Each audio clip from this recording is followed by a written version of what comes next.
Hello and welcome to The Lens with me, Sarah Travers.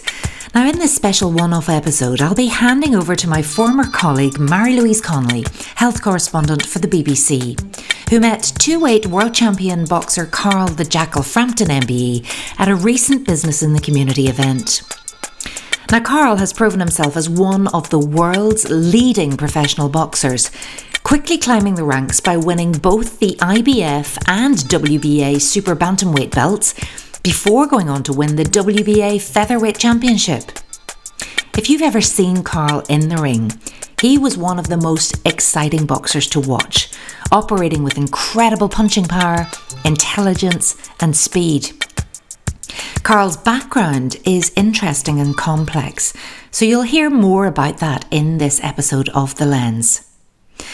Recently, Carl worked on a thought-provoking documentary for the BBC called Men in Crisis, focusing on the troubling reality of men's mental health. So listen in to find out more about what Carl discovered and find out how business leaders can spot the signs with their people. I suppose your workplace was very much in the gym, but also at home. How important was it having someone like Christine at home? Oh, really important. I think, just having that kind of someone who, I suppose she'd done everything really when I was away and just kind of took over, done a lot. So having someone that you can rely on and know that your kids are in safe hands and everything's going to be okay. But that kind of, I have a close family as well, and that real family bond that we all have, I think, was really important too. Sometimes we feel that it's difficult to say out loud, I'm not having a good day. And if you know that your partner is at home with maybe 2-3 children, were you able to say to others, listen, I know I'm out in the gym and it might look as if I'm not having a real life, but were you able to admit to whether close family or to Christine, things aren't great for me? Later on in my career, but maybe not so much the family, because I used to when I was away training, I first of all I trained in London and then I trained in Manchester at the end of my career, but it would have felt unfair for me to talk about the issues that I'm having. Yeah, that's what I mean. When Christine's at home on her own. So who did you talk to? Well, there was a big guy who was in the same boat as me, a guy called Stevie Ward, another boxer, and he had a young family and a wife that he left behind as well to go and try and fulfill this dream of his. And me and him, without actually knowing it, we pretty much counselled each other, just having chats on the sofa after training at night. So I think that was a big help for us both, really.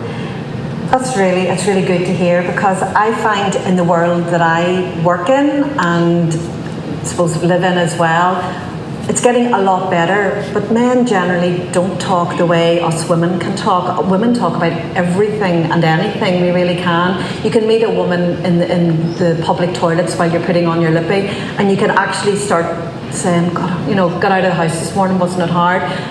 Men don't have that same personal interaction. Do you think it's getting better, that men can open up? It is changing, it is getting better, and I think when you have guys like, so he was a heavyweight champion of the world, Tyson Fury, very open about his mental health issues and struggles. I think when you see someone like that, you know what, he's 6'9", and he can talk about his feelings. He can talk about it and open up. So I think the more we see people like that talking about it, it becomes a bit more normalised. But it's generational, isn't it? Like my dad's generation, it just didn't happen. Yeah. My generation is changing, but my kids' generation, you hope that it'll be. So by the time your better. son comes up, you would hope that. Oh, it will be. Yeah. Now, you've recently taken part in a BBC documentary called Men in Crisis. How quickly did you say, yeah, I'm up for that? Even though it wasn't UTV, it was BBC. Pretty. No hard feelings. That's all right. Pretty quickly, if I'm being honest. I've never done anything like that before, so when they reached out to me to be involved in it and told me what they had planned, I wanted to get involved. And obviously there's a lot of issues with mental health, not just young men but women as well.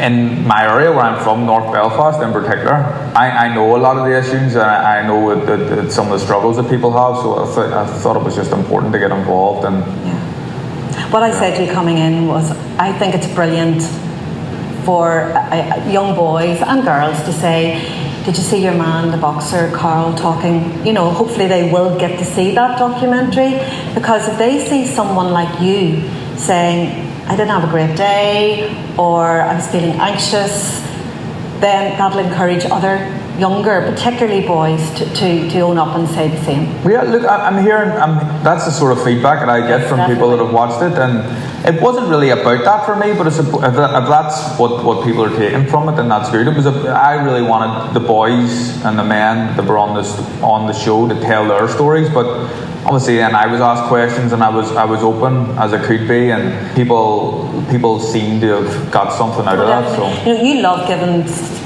things back into the community, and I think for me, and something that we don't have as much, are the youth clubs that we had in my day. And youth clubs were somewhere to go where you met your mates. How important is that facility within a community? It's massive, and you're right, there probably isn't as many clubs as when I was a kid run them. I was in a club, you know, most nights of the week probably, of some sort, whether it be a sports club or a youth club. But I talk about my own amateur boxing club in Tigers Bay, and it's more than a boxing club. It is a bit of a community centre, and there's people that come through the doors with all different sorts of issues, and I think the coaches and the volunteers there are the real kind of, you know, the lifeblood of the backbone of the community. Yeah, they are, absolutely.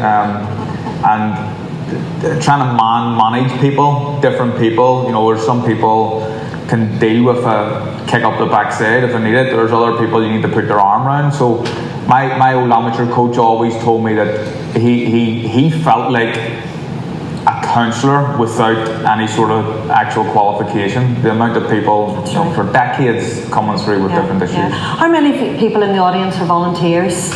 Just in community sports clubs? Yeah, it's great. Where I am in the Ormer Road Rosario Youth Club, it has Irish dancing 2 or 3 times a week. They're now building a gym upstairs, fundraising to get a gym upstairs for boxing. There's football. There's everything going through that club, but it's really run by volunteers. Yeah. What do you say about volunteering? No, they're great people, honestly, and I, you know, a lot of times, and reflecting back and comparing it to my old trainer, Billy McKee, like he kind of, there's a lot of his own family life that he missed out on as well, because he's literally in the boxing club looking after these kids 5 nights a week, and then travelling up and down the country as well. So they're so important, really important. What can you do, you, Carl, to give back into the community? I think when you're, whether you like it or not, if you have a bit of influence in your community, you should use it to a positive effect. And businesses can do that as well. And we know so many do very quietly behind the scenes. Yeah. They don't make a whole big song and dance about it, but there is a lot of volunteering and funding too. Yeah, well, and I think that's very good, obviously, and talk about people that do it quietly behind the scenes. Yeah. I like that as well, because it shows you that they care about people. It's not just about a photo opportunity or anything like that. So yeah, it's really important. Right, questions from the audience. Okay, man at the back there with the blue jacket, obviously. Just happen to have a microphone here. I was just going to ask, Carl, I know you've a son yourself, and I was just wondering, what advice would you be giving him as he goes through his life on mental health? Just to be open and honest with me and Christine, his mum and dad. I think that's really important, and to share his stories. We've been saying that to him, but I mean, I think he's a bit of a grass too. He squeals on everybody, so there's a bit of a balance. But no, just to be honest and tell us how he's feeling. And does he ever say to you, "But your daddy, you box people"? How can you tell me that whenever you box people? No, not really. He's not that clever. He's a good kid, and we just try to tell him to be open and share his stories with us, and any issues that he have. Most of them, to be honest, are nothing, but they seem like a big deal in his wee world. So yeah, it's just about talking, isn't it? It is. It's all about talking. Another question? Lady in blue top. Hi, I'm Nuala Griffiths from Heron Brothers Construction Company.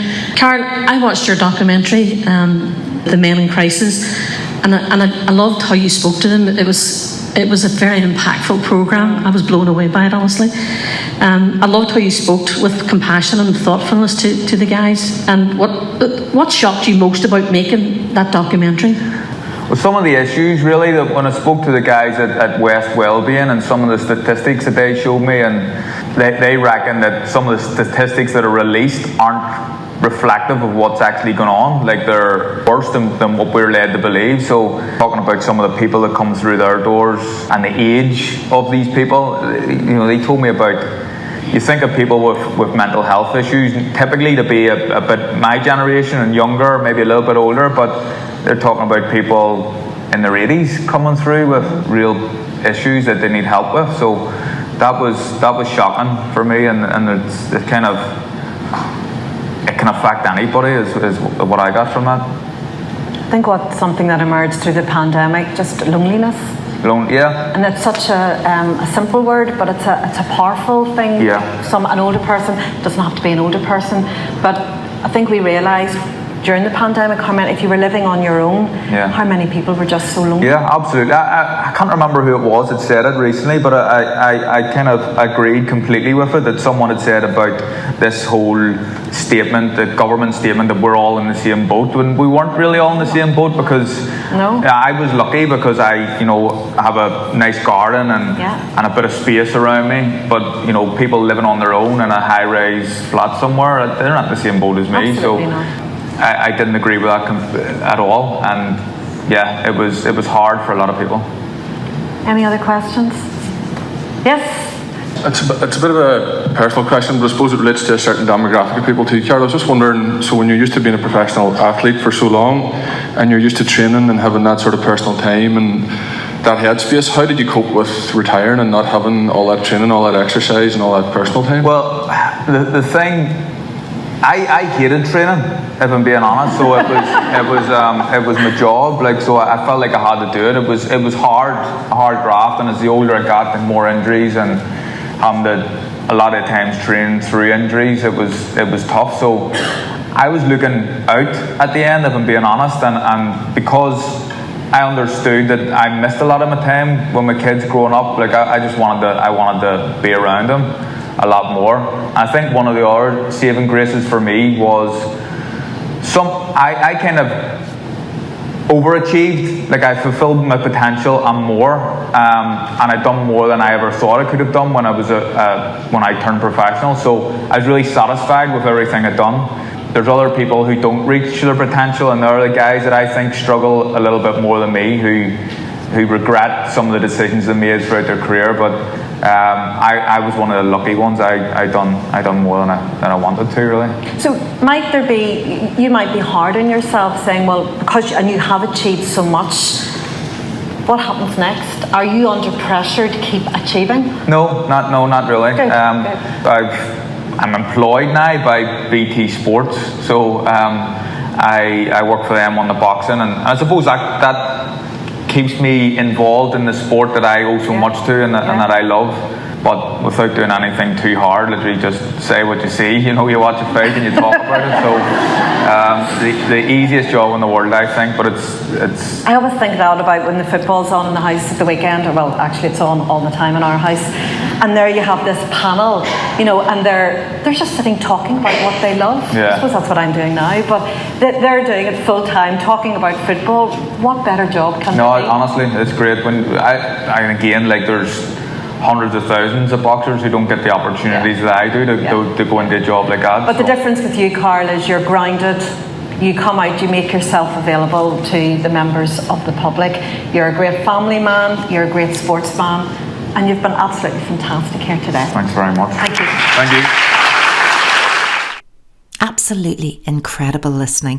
Thank you so much to Marie-Louise Connolly, BBC Health Correspondent, and to Jackal Frampton, MBE, for this insightful discussion around men's mental health.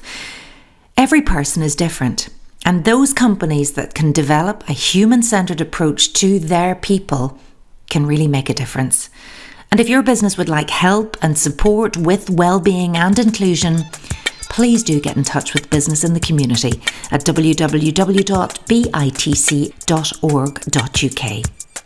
Be kind to yourself and to others, and thanks for listening, and tune in next time.